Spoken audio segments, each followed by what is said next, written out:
Okay, good morning, good afternoon, and good evening, perhaps, wherever you are.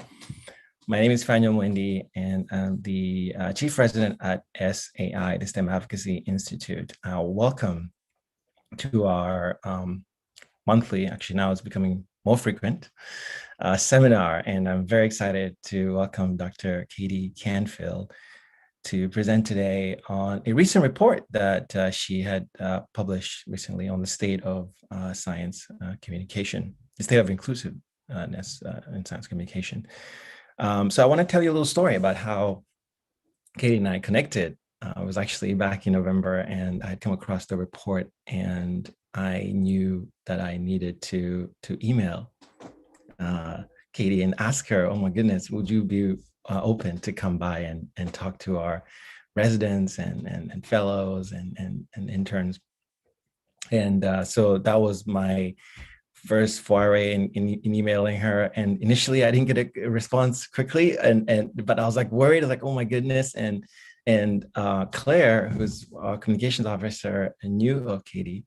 And she told me, like, yeah, she'll definitely respond, and she did, and I was super excited. I'm like, oh my god, yes, let's absolutely find a time for you to come by and give a talk to everyone. So I'm really excited to have you here with us, Kaytee. And so for those of you who are first time joining us, this is very informal. Kaytee has prepared some slides here for us, and so she'll go through those. She will tell more about herself as well. And then we will switch to Q&A. So we have a few of our members here that have joined us today, and they'll be asking questions. For those of you on YouTube as well, you can drop your questions there, and I'll be checking, and I can ask Kaytee those questions. And so with that, I provided some working framework for our discussion. Kaytee, you want to go ahead and try share your slides? Yeah, all right. Is that full screen for you? Yes, that Okay, is full wonderful. screen. right. One moment, let me disable my let's see, I'm gonna spotlight you. Okay, Kaytee, go for it. All right, well, hello, everyone. My name's Kaytee Canfield. I use she, her pronouns, and I'm going to talk to you about this State of Inclusive Science Communication report we did. As I begin, I worked with Dr. Sunshine Menezes, who is the Executive Director of the Metcalf Institute at URI, on this. She's a wonderful mentor on this project. And the work was funded by the Kavli Institute, the Burroughs Wellcome Fund, and the Metcalf Institute. So to explain a little bit about who I am before we jump into the report, I started in grad school.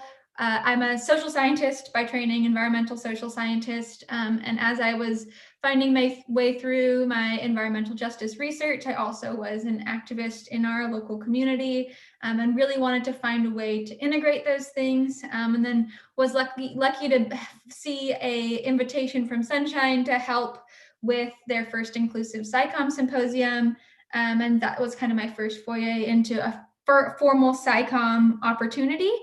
And that was kind of where I realized, oh, this is how I can bring together all of my passions into my research and my activism. At the end of grad school, I was thinking a lot about how you can bring activism and science together in a career. And I wrote a little thing about it, and ended up at the EPA. So I'm currently working as a translational scientist postdoc at the EPA in Narragansett, Rhode Island, where I help communicate the work that our biophysical scientists and social scientists are doing, and also get to do some environmental justice research now these days, which is wonderful. And so I've started, before I was really trying to be a scholar and an activist, and now I've kind of transitioned. We'll talk more about these terms as one of the findings from the report, but to calling myself like a researcher practitioner or scholar practitioner. And my work's really focused around equity and justice in STEM and the environment, very generally defined. And who knows where I'll end up next, but I've learned that I really enjoy being in this kind of in-between space of studying how we do science and how we do science communication and how we can make that a more just effort. And I really think that in finding my way through these identities, having mentors like Sunshine and other people in the science communication space has been so integral to, I was just talking to Fanuel about this, how recognizing that grad school isn't a pipeline, right? It's like you're in a playground playing on one of the toys, and then you can figure out that you actually want to go play on the slide instead of the merry-go-round or whatever, and have a perfectly satisfied career and be happy doing that. And so just understanding those tools. I also want to give a warning that I have a little dog who likes to participate in presentations, so you may hear him at some point, and I apologize if he gets a little noisy. All right, so transitioning to the actual topic of today, inclusive science communication. So in doing this report, we defined science communication in a very broad sense. We know everyone has a different definition of it, but for us, it was really any effort to exchange information and engage a specific audience in any way related to STEM with 2 M's, so including medicine in that as well, which is where the translational science really fits in also. So in this broad definition of inclusive science communication, the Metcalf Institute in 2018 launched the Inclusive SciComm Symposium at URI, where they invited a number of speakers who they saw as doing science communication work that was really focused on diversifying who is seen as a science communicator and what is seen as science, and was launched to show that this is already happening, and there are people to follow. We don't need to recreate all of these efforts, and also to start to build a community among practitioners and researchers and trainers in this field. I'll say this again, but there's going to be another symposium this fall, October 14th to the 16th, and you can go to that website to learn more. They haven't sent out solicitations for presentations yet, but keep an eye on it. So with this symposium, it really revealed to us this desire to shift from a hierarchical paradigm of science communication, or if you're familiar with it, right, this deficit model of expert and layperson, to a more democratic relationship of give and take, and recognizing the assets that everyone in a conversation has to offer, and recognizing these different ways of knowing and doing and being a scientist. And in writing up the public summary for that first symposium, we realized there's a lot of questions to ask and answer and understand about where this movement could be headed. And so we wrote this first paper that's the title of it. It's an open access article about what we thought the characteristics of inclusive science communication might be. And it's co-authored by myself and then all of the folks who led that first symposium. And we defined inclusive SciComm as a paradigmatic shift that recognizes a number of things. It's a whole bunch of bullets, but briefly, the history of oppression and discrimination that, a shift that recognizes that history, and then as a result, centers voices of marginalized individuals and communities in STEM dialogue, that recognizes that people's personal characteristics overlap, that recognizes intersectionality, that acknowledges implicit and explicit biases of us in the science communication space and the world, rejects that deficit hierarchical model, and embraces an asset-based way of knowing and doing science communication. And so overall, this is an approach that tries to address the systemic problems of access to STEM.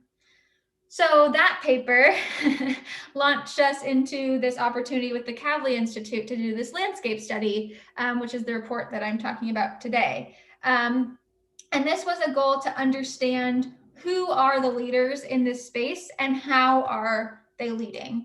And so this was a qualitative study. I interviewed 30 people who we identified as leaders in the field, about their motivations, their practice, and then also their communities, where I did a social network analysis of all of the people who are involved, who they've been involved with in past work as well. And so it being only 30 leaders, it's not, of course, an exhaustive examination of who all the leaders in this space are, but it did help us get a sense of the way these people think and the way they're connected to others. The whole network ended up being like 270 people, I think, something like that. So a really big community of leaders so far.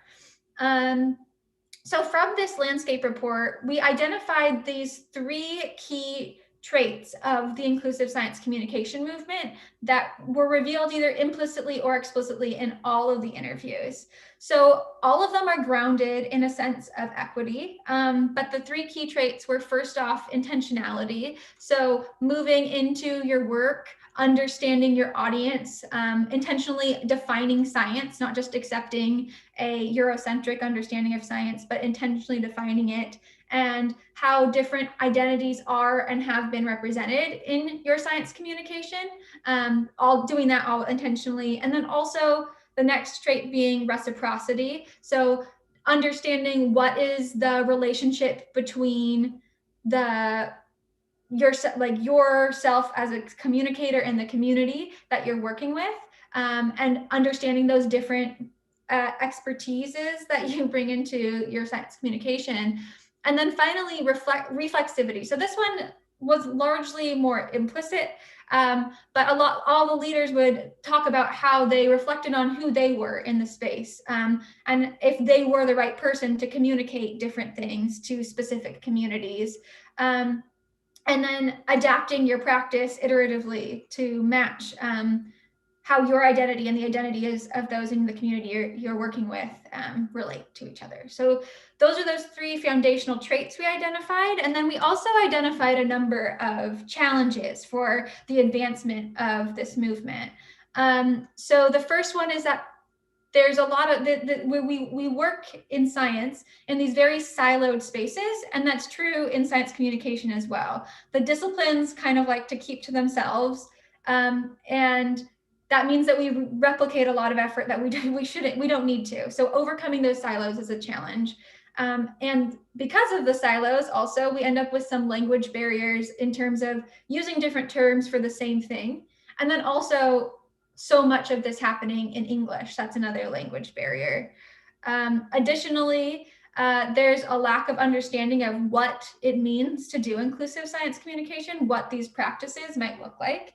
And so that's something we really need to work on communicating well, and building kind of a curricular base around, which is actually another challenge, a lack of curriculum and training in this topic. There's a lack of diversity in the leadership of this field, or movement. So a lot of people look like me. A lot of them are white presenting women, and not just white presenting women, but largely women. And so being cautious of it becoming kind of the place where women in STEM end up is important.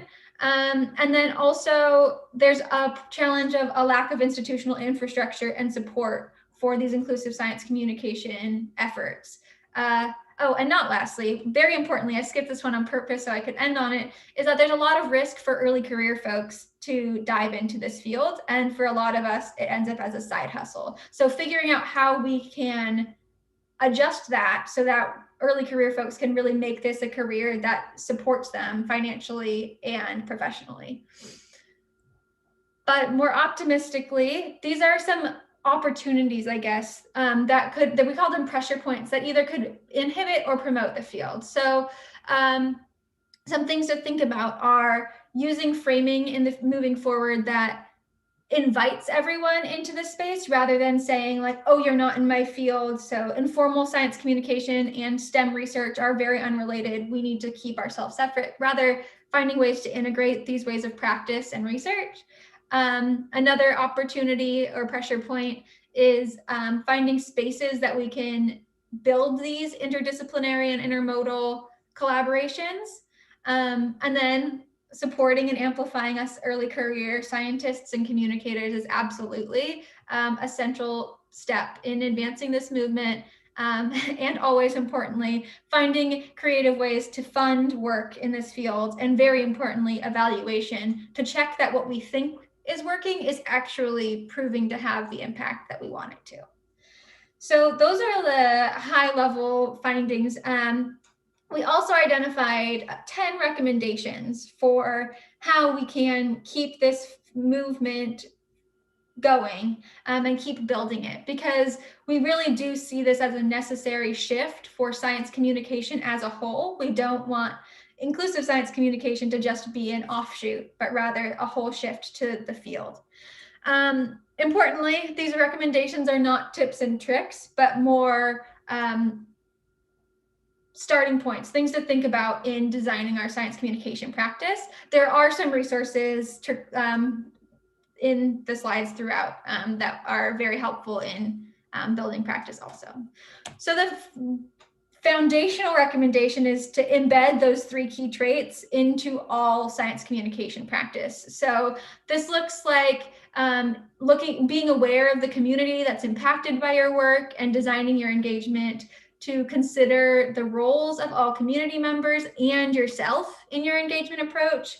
And then reciprocity means, really recognizing the experiential knowledge that community members who aren't in your graduate program, aren't in your lab field, bring to the conversation, and like how they are familiar with aspects of life that you may not be. And then reflexively, again, considering your identity and how that impacts both your perception of the situation and the community's perception of you and of the possible solutions. This is the starting point, right, for practicing inclusive SciComm, but not the end.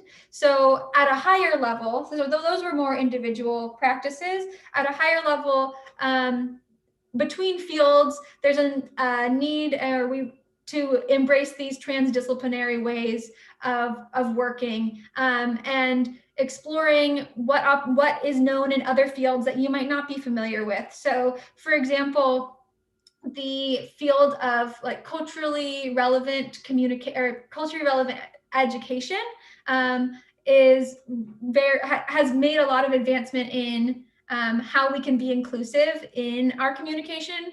That isn't really, it's much farther ahead than we are in the science world in thinking about this. So learning from education scholars is a really great opportunity to build, to recognize these other ways of knowing. And then of course, traditional ecological ways of knowing and ways that aren't historically recognized in Eurocentric definitions of science are also very important in building a science communication that recognizes the traditional expertise all around us in our communities, and especially in environmental justice communities when we're talking about environmental communication.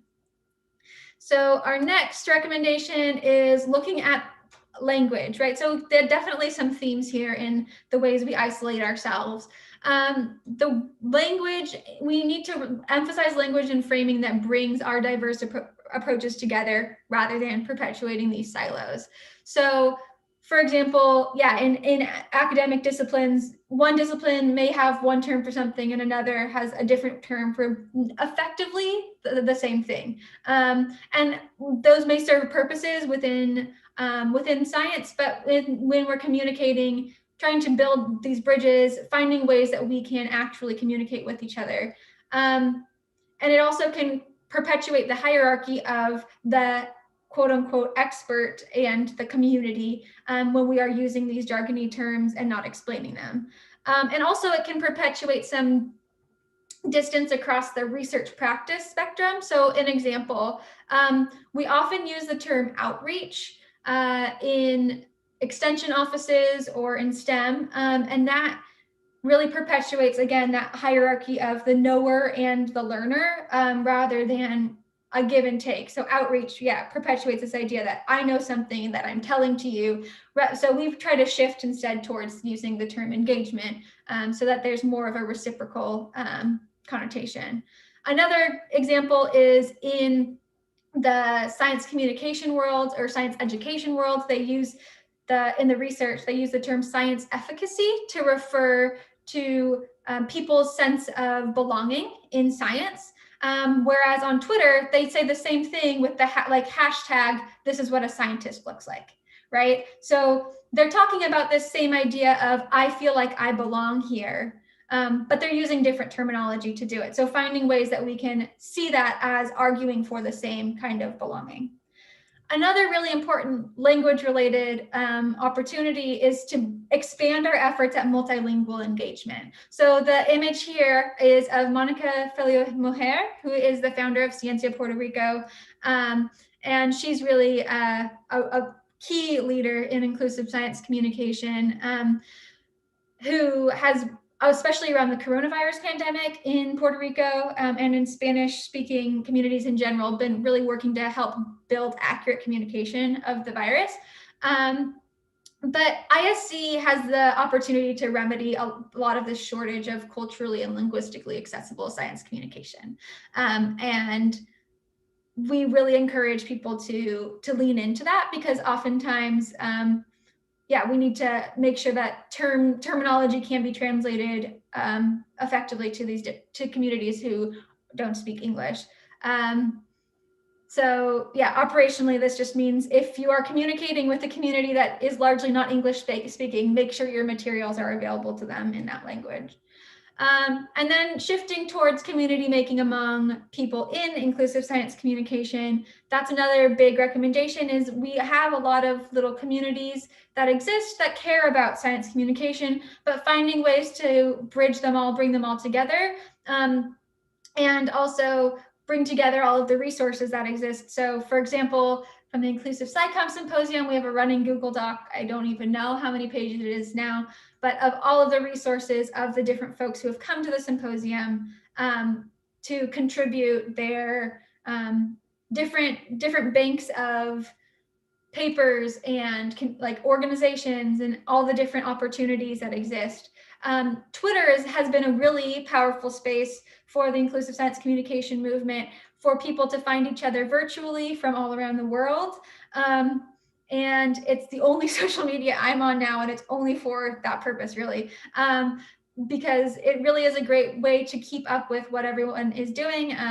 There's hashtag inclusive SciComm that I try to keep my eye on. There's lots of different ones that you can, like queer and STEM, things like that, all kinds of all of the Black STEM hashtags from the past year are all wonderful examples of what these communities can look like virtually. And then on the bottom, I guess that's your right also, is the Reclaiming STEM logo, which was led by, we're going to switch to this, these two fellows.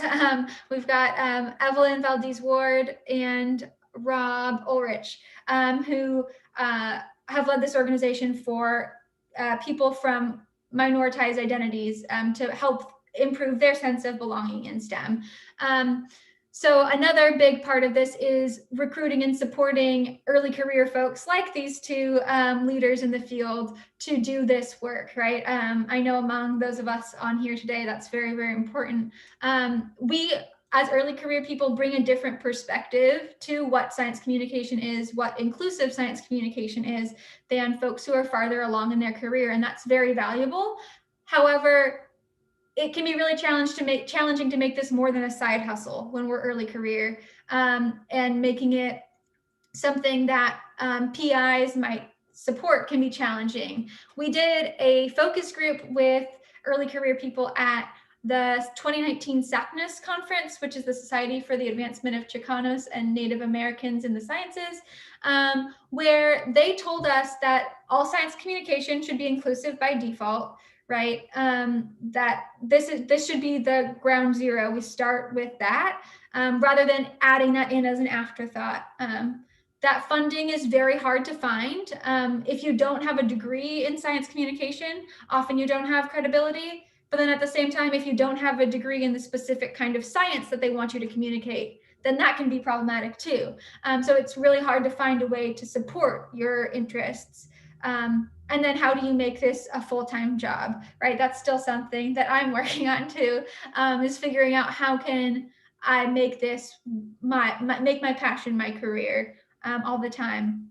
And one thing that we think is really important that came out of that, and then just the interviews in general, is this idea that we need we need more senior career folks to not just hold the door open, but to like let us younger folks through the door ahead of them and say like, yes, we want these people's voices at the table and we will amplify them. It's important to,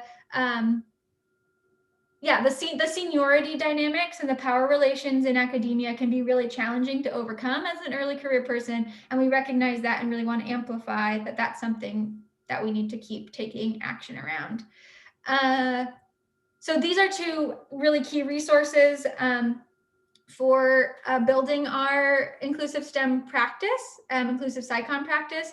So one other recommendation is we need to build the curricula around inclusive science communication, training, and then also learning groups. So there have been a lot of reading groups in the past year around racial justice, right? Things like that, but it focused more on science communication and practicing that. So I think SAI is a good example of how you're practicing a lot of these inclusive SciComm practices, and is a good example of this recommendation in practice. But this colorful circle is the equity compass developed but by Emily Dawson, and it's a partnership between University College of London and I'm going to probably get it wrong.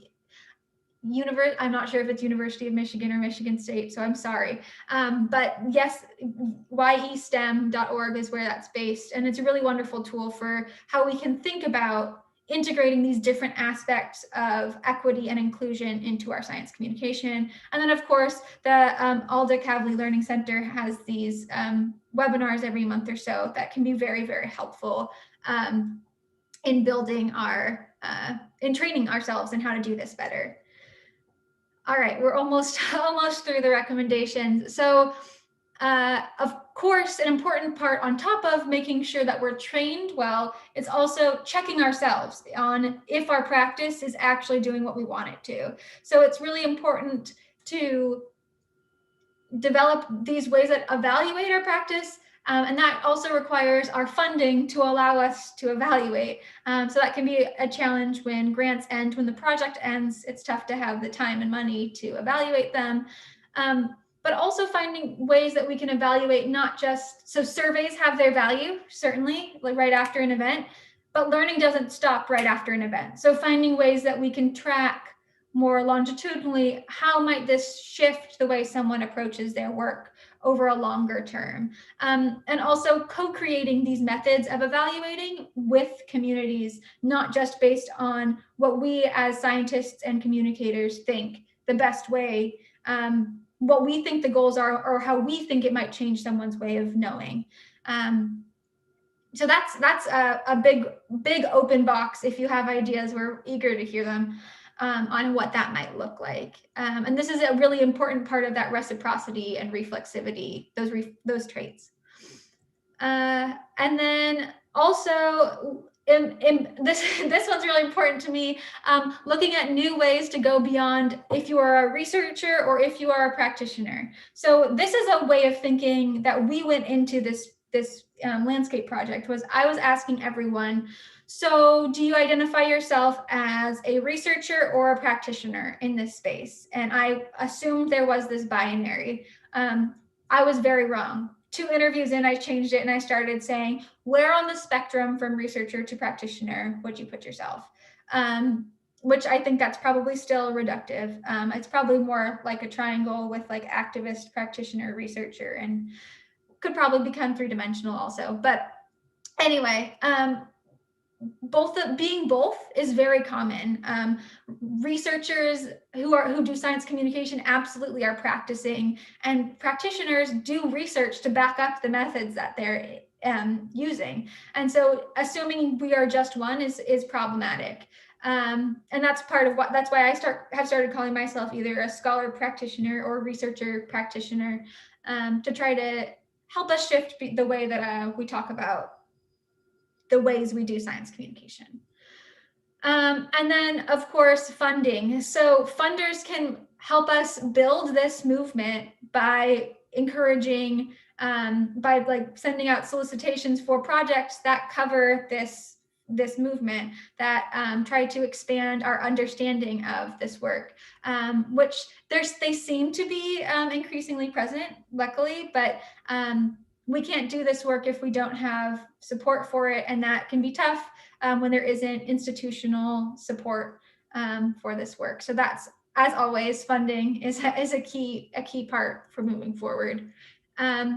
So inclusive science communication really is more powerful than the sum of its parts. All of these practices that I talked about, these recommendations, we recognize they're not groundbreaking, right? We recognize a lot of these things are things people have been doing for a long time. This landscape report really was trying to pull it all together and help us see what are all of these ways of doing and knowing and thinking about science communication that embrace the whole person, rather than this idea of a scientist as some crazy person in a lab coat at a bench, right? How can we integrate all of the different disciplines and ways of doing science communication to improve outcomes for everyone, and minimize our duplicated efforts by working more together. So just one more time, the Inclusive SciComm Symposium is happening biannually now. And so the next one is this coming fall. And I was talking to Sunshine, and she sounded very excited by all the work you do at SAI. And so when the solicitation comes out for presentations, they really love having graduate students there. It's a really great place to build your network and your community and your Twitter presence, if that's your jam. So I highly encourage attending if you can. I would expect there will be some virtual aspects to it. So keep an eye on that website, and hopefully I'll get to see you all there in the fall. That's what I have. So thank you for listening, and I'm excited to talk. Fantastic, Kaytee. That was very insightful, and definitely reading the report, hearing it from you directly as well, just continues to emphasize, right, all these important concepts. I'm a very firm believer in the fundamentals, right? You mentioned that these are not new concepts. You're right, but they're still so important that repeating them, in fact, is still just as effective, right? Just as needed, shall we say. Okay, so here comes the fun part for everybody. So the floor is open for Q&A, and I welcome, for those who are with us here on Zoom, and also those on YouTube, please drop your questions on the chat. I'll be looking at that as well. But yeah, so who would like to open up with the first question? I have a few questions, but I will reserve those. Yeah, I have a question. So related to the section you mentioned about the curriculum, it seems like a lot of this, and of course on the early career side, comes back to students learning how to use science communication or having this integrated into their training, right? So it seems like one of the audiences for this report could be institutions. So that's part of my question, is who's the audience and who you're hoping to reach with this report kind of long term? But also, how do you see kind of institutional change to integrate some of this? Because I think that's a big barrier, and of course could go a long way if that were to happen. Yeah, so audience-wise, we thought about this a lot. We think the report can be useful to a lot of different audiences, and it's very long, partially for that reason, to cater to different audiences, different sections. We definitely have had like a lot of folks in like extension at universities look at it closely for how they can think about redesigning that aspect of their work.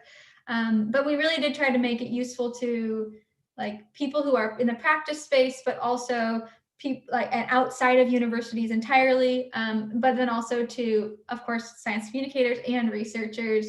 I don't know how much, I guess I don't think it was really designed specifically for people in like the administrative side of things to use as much, but more for people who are in the teaching to maybe think about how they can integrate some of these concepts into science classes across the board. So that's something we hear a lot, is this idea of science communication should be a part of every like required entry level, right, science class that we even make undergrads take, at least like some level of science communication. One of my favorite things that I heard through the interviews was someone I was talking to was like, that's the final step of the scientific method, right? We should just call this inclusive science because communicating your results, like that's, you have to do that. So it really should be a foundational part of all of our science courses. In terms of, so in terms of like, how do we shift this?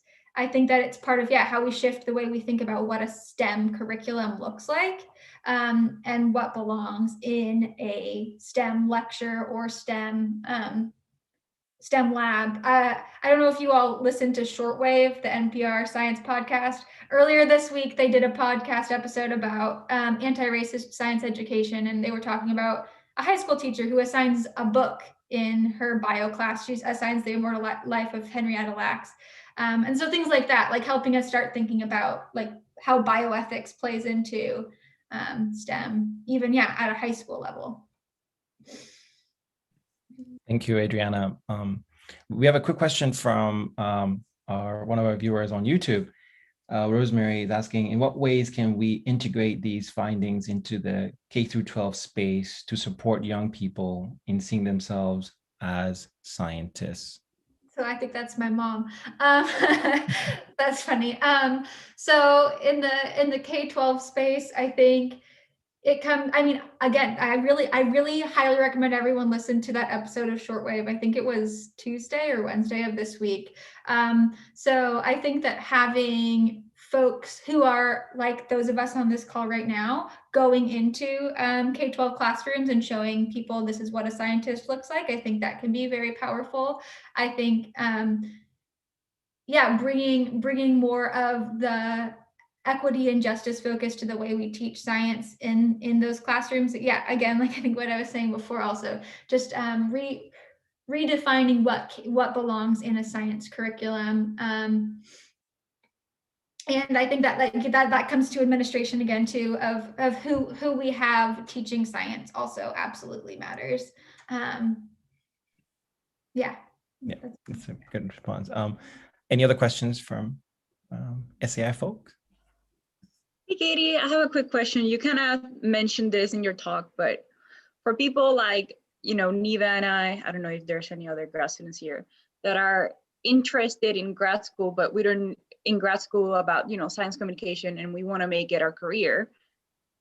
We learn about Sci, we have participated in different things, but how do you start making science communication in grad school your career so that when you graduate, it can be like your full-time gig as opposed to, you're just side hustle or something like that? That's a great question. And I don't think there's one way to do it. So I'm thinking of the early career folks that I see as doing a good job at that. So a lot of them, so the model I've seen largely has been, if you are like a bench scientist, a lot of folks do things like you're all doing right now, right? Find things on the side that help you build that skill set, or start their own thing. So I'm thinking of like Christine Liu, who does like 2-photon art.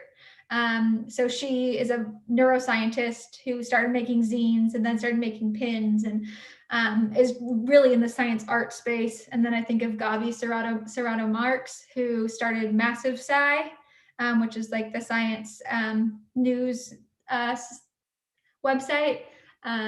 Who's, I don't know how she has enough hours in the day. And then, a lot of grad students start their own thing, but I think that that's the model that I've seen, but it makes me worried how much labor, right, goes into all of these side hustles. And it's wonderful that we care so much that we want to do all of these extra things. I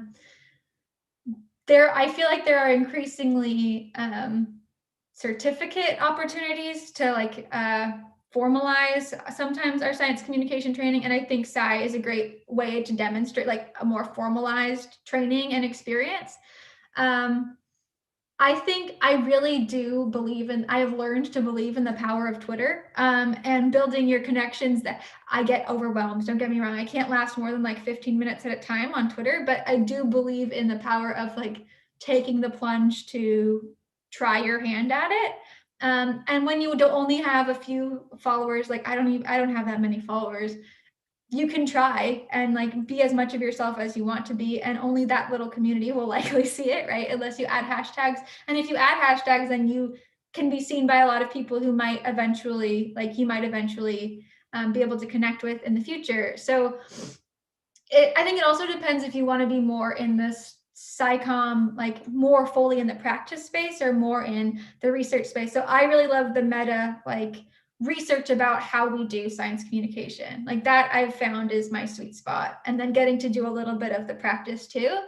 And I feel very lucky that I got to be on this project because that gave me introductions to a lot of people now. But I think I do think that sometimes I feel like conferences can be more of a hassle than they're worth. I think that science communication conferences are a really great place to help you start building those connections. And a wonderful thing about science communicators is they love to communicate, right? And I've found that they're really happy to help you talk through your ideas and help you explore like where you might go next and the different possibilities. I've also found them just very powerful mentors and just like helping me be myself. So highly recommend science communication conferences as a stepping stone.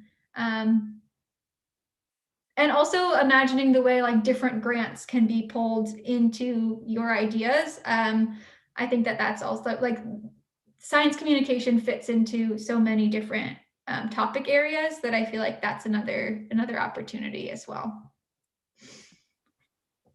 Great. Any other questions, anybody? Kaytee, thank you so much for your awesome presentation. I had a question about that, the challenge in the report on like limited diversity amongst early leaders.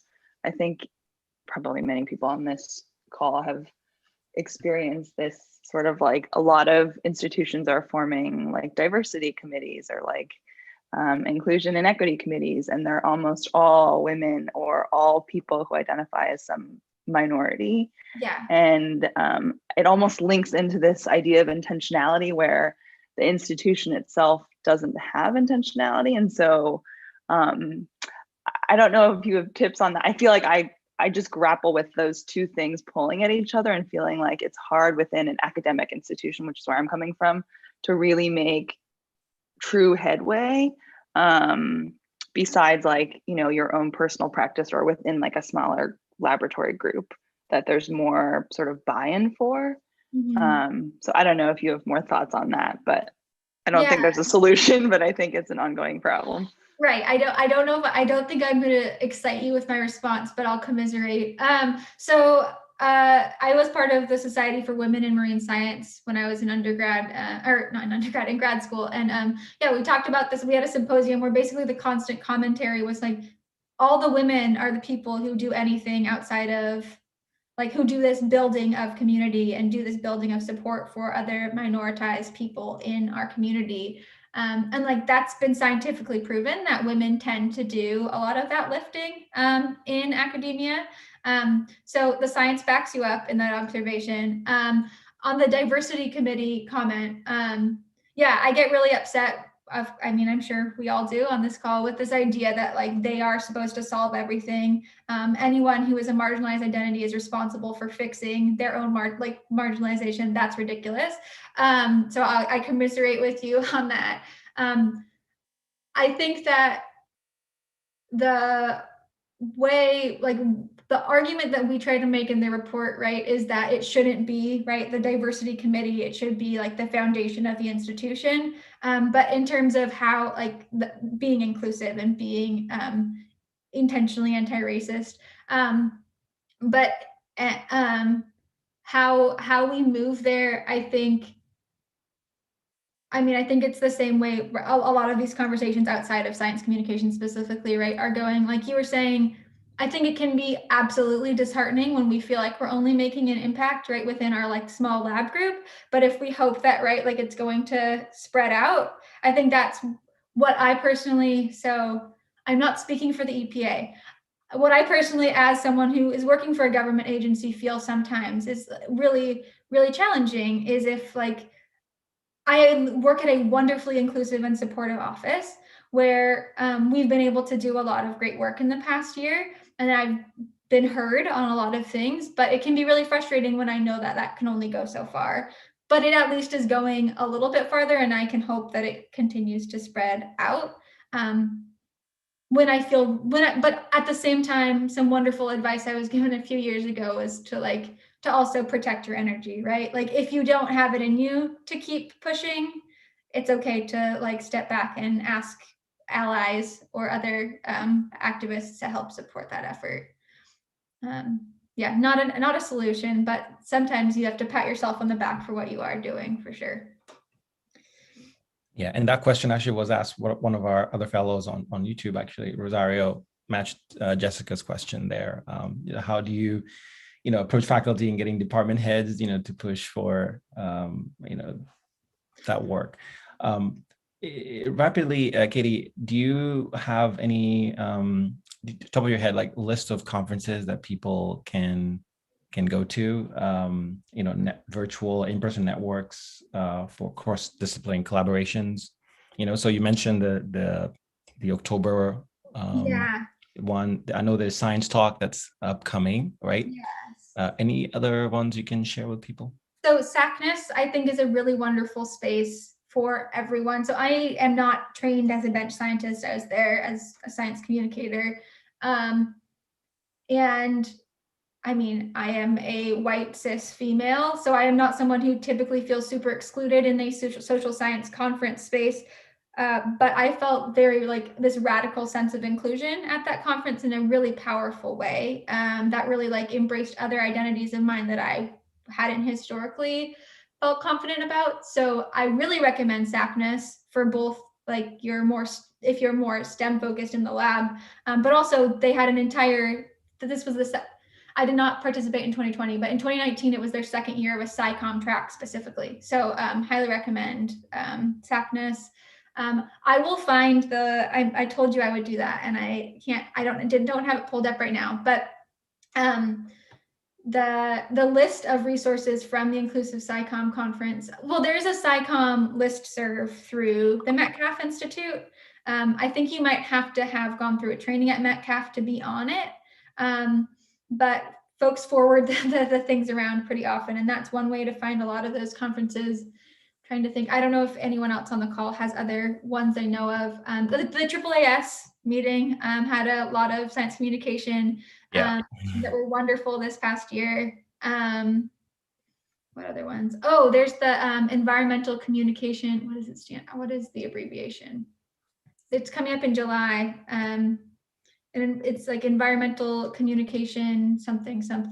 I'm sorry. I don't know. Yeah, there's also the SciComm conference. So I think they happen every year.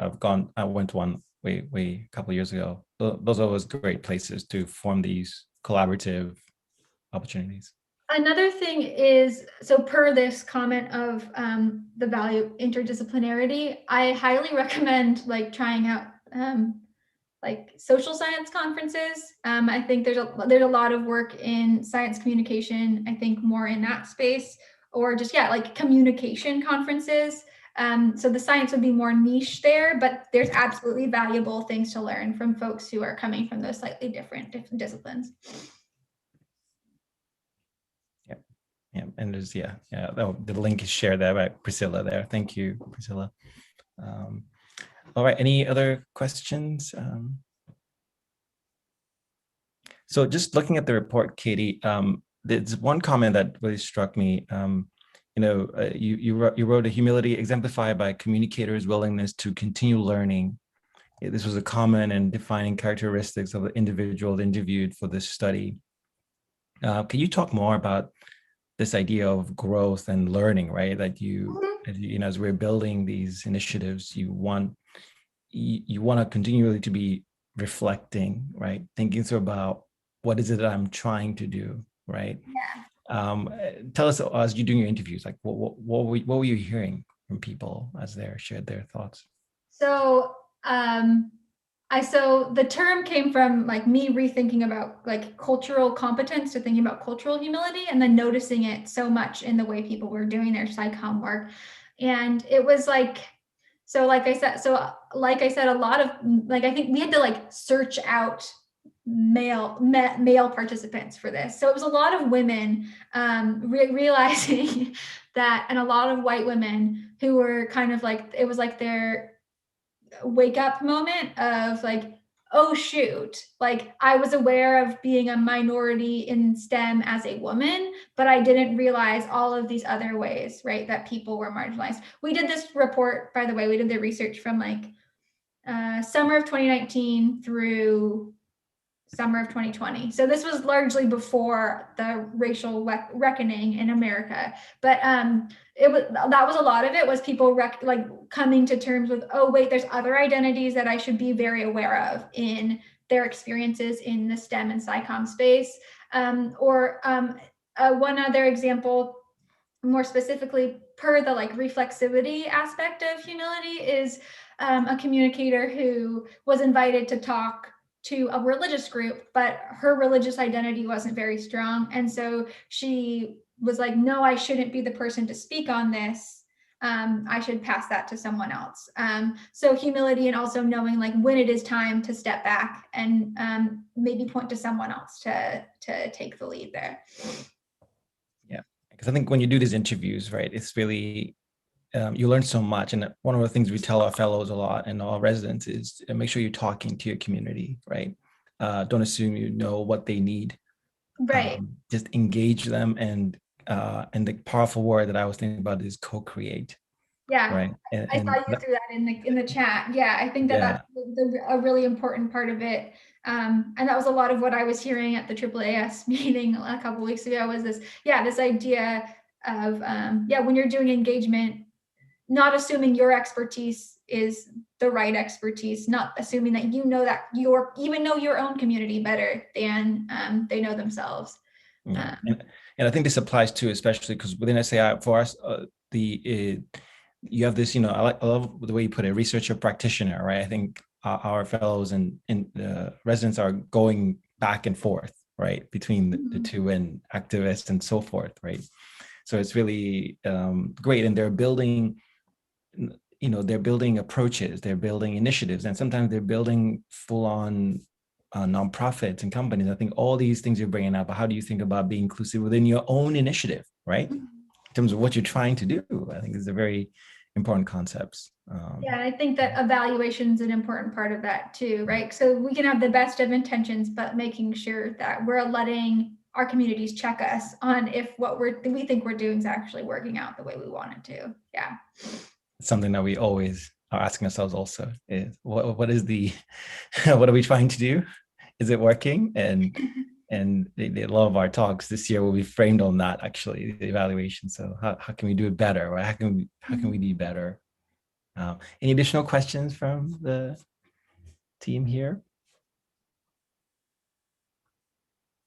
No, I was just going to mention, you mentioned Reclaiming STEM. That's a really good conference for having these conversations. I participated in the virtual workshop last year and definitely recommend that if they do it again. Yeah, thank you. I forgot that's actually a conference. Yeah, so Reclaiming STEM, and then SWIMS, which I mentioned before, which doesn't have that many chapters, but they've had a few symposia now. That's definitely a space. AGU has Sharing Science, right? And they have a lot of webinars that are very helpful and very practice focused. So that's good too. Yeah, and you brought up funding being a big issue before, right? It's a continuous problem. We continuously are working hard to get more funding so we can help more of our residents and fellows and so forth, right? Places like Kavli, Boroughs Welcome Fund, right? Even the NSF, actually, the whole Science of Science Communication, the informal STEM portal, informal science portal. I think this is great. The EPA has sometimes has things, but yeah, no, it is really challenging to have a continued effort when it's also soft money funded. Like even I think of like Sea Grant, right, which is soft money. They're constantly seeking funds too. So that is a big shift, I think, that we need to keep working on. But on the smaller scale of funding things, like Christine Liu has historically had like tiny grants, like things like that for folks to like launch initial efforts of your project through to Photon Art. So there are great for letting our communities check us on. Go ahead, Kaytee. Sorry. So there are some ways that grad students have been feeding back into that same cycle to try to help build, which is really exciting to see. And I think, I don't know if Massive Side, they pay their contributors. So there are small ways for us to start building compensation for our work. And I think, I was trying to remember it this morning, but Dr. Rachel Burks, who is now at American University, I think, she just relocated. She's a forensic chemist. She was the first keynote speaker at this Inclusive SciComm Symposium in 2018. She has this great motto. I think it's like, may your efforts be appreciated and may you get paid, or something like that. I am absolutely paraphrasing, but she's really keen on us all owning that your labor, and may your labor be compensated, or something like that. Like that you need to be paid for your work. You need to understand that your expertise has value. And like, sure, when we're super like early in our career, maybe the opportunity a couple times is worth doing unpaid, but it's really important to recognize that you have value, and in this society that's recognized monetarily, that's really important as well. Yeah, and that's why we fund our fellows, and we work really hard to make sure we can fund them and increase it over time. Rosario, thank you for joining us. You had a really great question. I wanted you to ask Kaytee directly, if you can. Hi, sorry, I was on YouTube.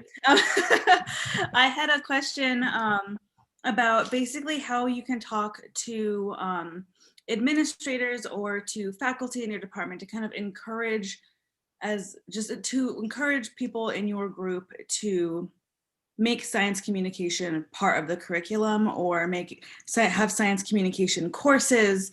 I'm just not quite sure how to advocate for that in my department. And Kaytee, can I also preface that by saying that in thinking also about at the college level, because I think that's another, it's a whole pathway, right?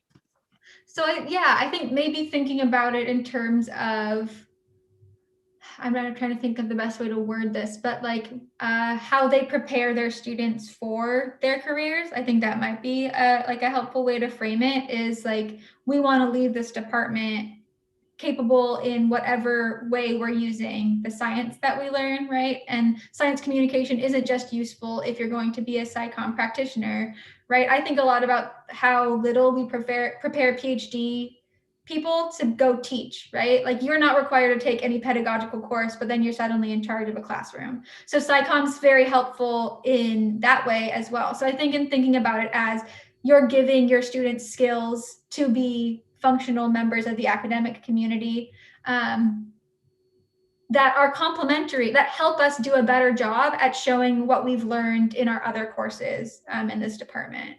In terms of overcoming power dynamics, I think that's not something we should overlook. And so I think that if you have like a professor ally or advocate that you can bring that to department head level with, like if your advisor is on your side, which I hope is the case, then I think that's very powerful. And like finding if you have a community of grad students, yeah, I think there's absolutely power in numbers. I think also presenting, like the more specifics you can present, I think administrators sometimes don't like to do the thinking for themselves. And if this is something that you feel strongly about and you're the expert on it relative to them, the more you can tell them, I think the better, of how you think this should look. Yeah, fantastic. Kaytee, who was the quote from? May your efforts be appreciated. Oh, yes. Her name's Rachel Burks. I'll put her, spell it in the, yeah, I think that is recorded. I always forget if there's an E in her last name or not. So maybe, but she's wonderful. I think that her keynote from the 2018 symposium is posted online somewhere. And if it is, I highly recommend watching it. She also has a wonderful use of GIFs that made it a very compelling presentation. So it's a blast to watch. Who else? in terms of like, if you are on Twitter, sorry, I'm just gonna go on a little list of, there's a lot of people to go follow. I would look at like the hashtag inclusive SciComm hashtag. There's probably a lot of folks there. But let's see if my brain can do this. Of course, Sunshine Menezes, Ray Maktufi, whose name I cannot spell off the top of my head correctly, but she's wonderful. Danielle Moore, is that her name? Nope, not Moore. That's my colleague. I'm not going to remember all of the folks, but if you go on Twitter and search like Monica Felio Mohair, there's a whole bunch of people that once you get in the circle, it just like very quickly will show itself to you, all the different connected people. Yeah. Danielle Lee, shared by Priscilla. That's the name I was sorry. Yeah. Fantastic. My God, we can keep going all day, actually, in terms of dissecting the report.